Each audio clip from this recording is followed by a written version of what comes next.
When I was pregnant with my second son, Alex, I started getting symptoms of little muscle twitching and burning. Nothing bad to the point where it made me say, hey, there's something wrong with me. But soon after Alex was born, I started getting really sick. Like I started getting dizzy, kind of like blackout spells, bad burning sensations in my arms and my legs. And that soon turned into seizures. And I was hospitalized and went around to many different doctors, and they couldn't figure things out.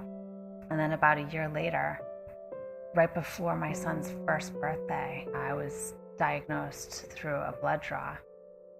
It is a rare disease, but it's actually the most prevalent neurodegenerative disease in children.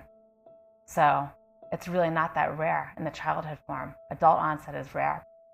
It's still considered a rare disease, but there's thousands and thousands of people inflicted with it. I think it's like 1 in 12,500. And that's a lot of people with Batten disease.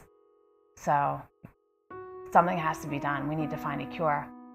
Well, I have to say, I know a lot of people look at me and they say, Catherine, you look great. You'll be fine.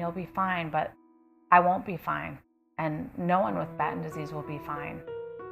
My symptoms that I have on a daily basis are pretty bad. And I know that they will get worse.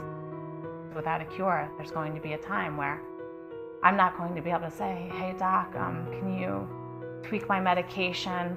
I'm feeling more seizures at night, or my headaches are getting worse, because people with this disease end up in a vegetative state, and it's progressive. It starts where they'll start having speech trouble, or their seizures are out of control, and eventually they can't communicate, they can't eat, can't breathe, on a ventilator, and eventually just they die. Their bodies shut down, their brain can't support their bodies, and that's the disease I have. The statistics are pretty straightforward. The average lifespan is about 10 to 15 years. And when you calculate that, and I think about, okay, well, I'm not going to be able to see my sons graduate from high school.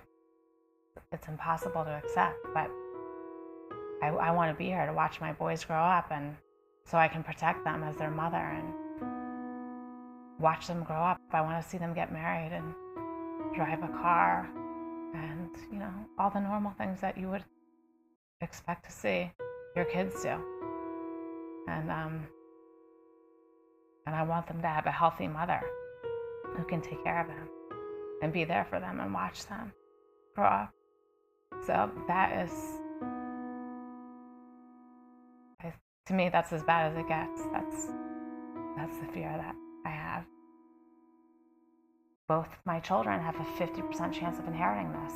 And these other thousands of children and people with Batten disease, it's a nightmare. I feel like I'm really living in a nightmare, but I'm going to do everything that I can in my power to hopefully have a happy ending to this and at least make a difference.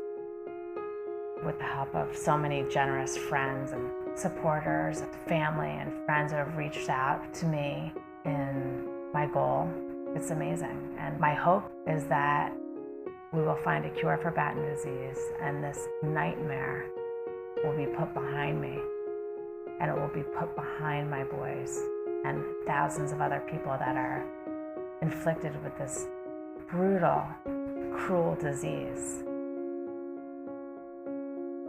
I would really like to thank Dr. Sims at Mass General and Harvard, and Dr.